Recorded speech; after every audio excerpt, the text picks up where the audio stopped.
നമ്മളിന്ന് തയ്യാറാക്കുന്നത് ഒരു സ്പെഷ്യൽ ആയിട്ടുള്ള ഐറ്റമാണ്.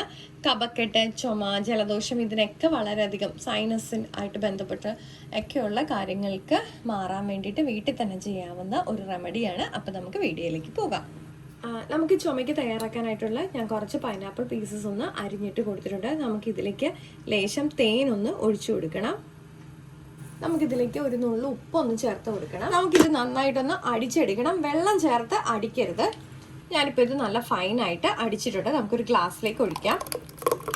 ഞാനിപ്പോൾ കുറച്ച് പീസ് വെച്ചാണ് അടിച്ചത്. അപ്പോൾ അതുകൊണ്ട് എനിക്ക് ഇത്ര അളവിലാണിത് കിട്ടിയേക്കുന്നത്. നമുക്കിത് ഡെയിലി കുടിക്കുകയാണെന്നുണ്ടെങ്കിൽ നമ്മുടെ കഫക്കെട്ടിൻ്റെ ചുമയൊക്കെ മാറാനായിട്ട് വളരെയധികം യൂസ്ഫുൾ ആയിട്ടുള്ള ഒരു ഐറ്റമാണ്. അപ്പോൾ എല്ലാവരും ഒന്ന് ട്രൈ ചെയ്ത് നോക്കണം കേട്ടോ. അപ്പോൾ നമ്മുടെ ഇന്നത്തെ വീഡിയോ ഹെൽപ്ഫുൾ ആയിട്ടുണ്ടെങ്കിൽ ലൈക്ക് ചെയ്യാനും ഷെയർ ചെയ്യാനും സബ്സ്ക്രൈബ് സപ്പോർട്ട് ചെയ്യാനും മറക്കല്ല. അടുത്ത വീഡിയോയിൽ കാണും വരെ നന്ദി, നമസ്കാരം.